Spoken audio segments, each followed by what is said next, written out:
എസ്തേർ 5-ാം അധ്യായം 1 മുതൽ 13 വരെയുള്ള വാക്യങ്ങൾ. ഇവയ്ക്ക് ശേഷം അഹസ്വേരോസ് രാജാവ് ഹഗാഗ് വംശജനും ഹമ്മെദാഥയുടെ മകനുമായ ഹാമാന് സ്ഥാനക്കയറ്റവും ഉന്നത പദവിയും നൽകി അവനെ മറ്റ് പ്രഭുക്കന്മാരെക്കാൾ ഉന്നതനായി പ്രതിഷ്ഠിച്ചു. കൊട്ടാരവാതിലുകളുണ്ടായിരുന്ന സകല രാജസേവകന്മാരും ഹാമാന്റെ മുമ്പിൽ കുമ്പിട്ട് ആദരം കാണിച്ചു. അങ്ങനെ ചെയ്യണമെന്ന് രാജാവ് കൽപ്പിച്ചിട്ടുണ്ടായിരുന്നു. എന്നാൽ മൊർദെഖായി മുട്ടുമടക്കുകയോ അവനെ വണങ്ങുകയോ ചെയ്തില്ല. കൊട്ടാരവാതിൽക്കലുള്ള സേവകന്മാർ മൊർദെഖായിയോട് ചോദിച്ചു, എന്തുകൊണ്ടാണ് നീ രാജകൽപ്പന ധിക്കരിക്കുന്നത്? പല ദിവസം പറഞ്ഞിട്ടും അവൻ കേൾക്കുന്നില്ലെന്നതുകൊണ്ട് അവൻ വഴങ്ങുമോയെന്ന് അറിയാൻ വിവരം അവർ ഹാമാനോട് പറഞ്ഞു. താൻ യഹൂദനാണെന്ന് മൊർദെഖായി അവരോട് പറഞ്ഞിട്ടുണ്ടായിരുന്നു. മൊർദെഖായി തന്നെ കുമ്പിട്ട് വണങ്ങുന്നില്ലെന്ന് അറിഞ്ഞപ്പോൾ ഹാമാൻ ക്രൂധനായി. മൊർദെഖായിയുടെ മേൽ മാത്രം കൈവച്ചാൽ പോരെന്ന് അവന് തോന്നി. മൊർദെഖായിയുടെ വംശമെന്ന് അവൻ അറിഞ്ഞിരുന്ന യഹൂദനെ മുഴുവൻ അഹസ്വേരോസിന്റെ രാജ്യത്തിൽ നിന്ന് നിർമൂലനം ചെയ്യണമെന്ന് ഹാമാൻ ആഗ്രഹിച്ചു. അഹസ്വേരോസ് രാജാവിന്റെ 12-ാം ഭരണവർഷം ആദ്യ മാസമായ സീസൺ മാസം ഹാമാന്റെ മുമ്പിൽ വെച്ച് അവർ ദിനം തോറും കുറിയിട്ടു. 12-ാം മാസമായ ആദാർ വരെ അവർ ഒരു മാസവും മുടങ്ങാതെ അത് തുടർന്നു. പിന്നെ ഹാമാൻ അഹസ്വേരോസ് രാജാവിനോട് പറഞ്ഞു, നിന്റെ രാജ്യത്തെ സകല പ്രാവിശ്യകളിലെയും ജനങ്ങളുടെ ഇടയിൽ ചിഹ്നച്ചിതറി കിടക്കുന്ന ഒരു വംശമുണ്ട്. അവരുടെ നിയമങ്ങൾ മറ്റ് ജനതകളുടെ നിന്ന് ഭിന്നിതമാണ്. അവർ രാജാവിൻ്റെ നിയമങ്ങൾ പാലിക്കുന്നില്ല. അവരെ വച്ചു പുലർത്തുന്നത് രാജാവിന് നല്ലതാണെന്ന് തോന്നുന്നില്ല. രാജാവിന് ഇഷ്ടമെങ്കിൽ അവരെ നശിപ്പിക്കാൻ കൽപ്പിച്ചാലും ഞാൻ അതിനു വേണ്ടി ഭണ്ഡാരത്തിലേക്ക് രാജാവിൻ്റെ കാര്യവിചാരകന്മാരുടെ പക്കൽ 10,000 താലന്ത് വെള്ളിയും നൽകാം. അതനുസരിച്ച് രാജാവ് തൻ്റെ മുദ്രമോതിരം ഊരി യഹൂദരുടെ വിരോധിയും ഹമ്മെദാഥയുടെ മകനും ഹഗാഖിനുമായ ഹാമാന് കൊടുത്തു. രാജാവ് ഹാമാനോട് പറഞ്ഞു, ആ ധനം നീ തന്നെ സൂക്ഷിച്ചുകൊള്ളൂ. ആ ജനതയോട് നിനക്ക് ഇഷ്ടമുള്ളത് ചെയ്തുകൊള്ളുക. ആദ്യ മാസം 13-ാം ദിവസം രാജാവിൻ്റെ എഴുത്തുകാരെ വിളിച്ചുകൂട്ടി ഹാമാൻ കൽപ്പിച്ചതുപോലെ അവർ ഒരു രാജശാസ്ത്രം എഴുതിയുണ്ടാക്കി.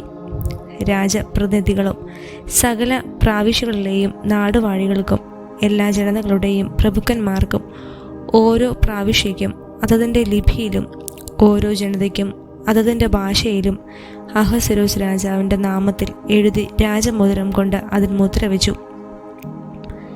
സകല യഹൂദരെയും യുവാക്കന്മാരെയും വൃദ്ധന്മാരെയും സ്ത്രീകളെയും കുട്ടികളെയും 12-ാം മാസമായ ആദാർ മാസം 13-ാം തീയതി ഒറ്റ ദിവസം കൊണ്ട് നശിപ്പിക്കുന്നതിനും കൊല്ലുന്നതിനും വംശനാശം വരുത്തുന്നതിനും അവരുടെ വസ്തുക്കൾ കൊള്ളയടിക്കുന്നതിനും രാജാവിൻ്റെ സകല പ്രാവിശ്യകളിലേക്കും ദൂതന്മാർ വഴി കത്തുകൾ അയച്ചു. എസ്തേർ 6-ാം അധ്യായം 1 മുതൽ 7 വരെയുള്ള വാക്യങ്ങൾ. കത്തിൻ്റെ പകർപ്പ്. അഹസ്വേരോസ് മഹാരാജാവ് ഇന്ത്യ മുതൽ എത്യോപ്യ വരെയുള്ള 127 പ്രാവിശ്യകളിലെ ഭരണാധിപന്മാർക്കും അവരുടെ കീഴിലുള്ള നാടുവാഴികൾക്കും എഴുതുന്നത്: അനേക ജനതകളുടെ ഭരണാധിപനും ഭൂമി മുഴുവൻ്റെയും യജമാനുമായ ഞാൻ അധികാരനാഠ്യം നടത്തി എന്നെ തന്നെ ഉയർത്തുകയല്ല ചെയ്തത്. പ്രത്യുത എല്ലാം ഇപ്പോഴും ന്യായയുക്തമായും ദയാപൂർവമായും ആണ് പ്രവർത്തിച്ചിട്ടുള്ളത്. എൻ്റെ എല്ലാ പ്രജകളും പൂർണ്ണമായ സ്വസ്ഥതയിൽ വസിക്കുന്നതിനും അങ്ങനെ എൻ്റെ രാജ്യത്തെ സമാധാനപൂർണ്ണമാക്കുന്നതിനും അതിൻ്റെ 7 ഭാഗത്തും ആർക്കും സഞ്ചരിക്കാൻ കഴിയുമാറ് അതിനെ സുരക്ഷിതമാക്കുന്നതിനും എല്ലാവരും ആഗ്രഹിക്കുന്ന സമ്മാനം പുനഃസ്ഥാപിക്കുന്നതിനും ഞാൻ തീരുമാനിച്ചിരിക്കുന്നു.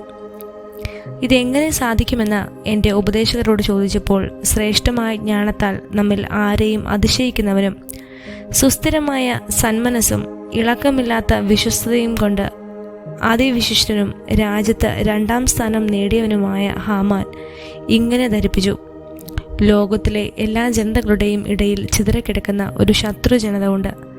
അവരുടെ നിയമങ്ങൾ മറ്റ് ജനതകളുടെ നിയമങ്ങൾക്ക് വിരുദ്ധമാണ്. അവർ തുടർച്ചയായി രാജാക്കന്മാരുടെ കൽപ്പനകൾ അവഗണിക്കുന്നു.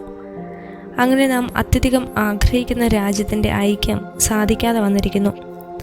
ഈ ജനത മാത്രം എല്ലാ മനുഷ്യർക്കും എതിരായി ഇക്കാലവും വഴിപിഴച്ച് വിചിത്ര ജീവിത രീതിയും നിയമങ്ങളും പുലർത്തുന്നു.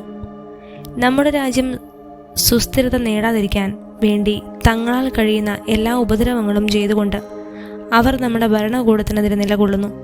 അതുകൊണ്ട് ഈ വർഷം 12-ാം മാസമായ ആധാർ മാസം 14-ാം ദിവസം എല്ലാ കാര്യങ്ങളുടെയും ചുമതല വഹിക്കുന്നവനും നമ്മുടെ രണ്ടാമത്തെ പിതാവുമായ ഹാമാൻ്റെ കത്തുകളിൽ എടുത്തു പറഞ്ഞിട്ടുള്ളവരെയും എല്ലാം ഭാര്യമാരോടും കുട്ടികളോടുമൊപ്പം പരിപൂർണമായ നിർദ്ദയം അവരുടെ ശത്രുക്കളുടെ വാളിനിരയാക്കി നശിപ്പിക്കണമെന്നും ഞാൻ കൽപ്പിക്കുന്നു.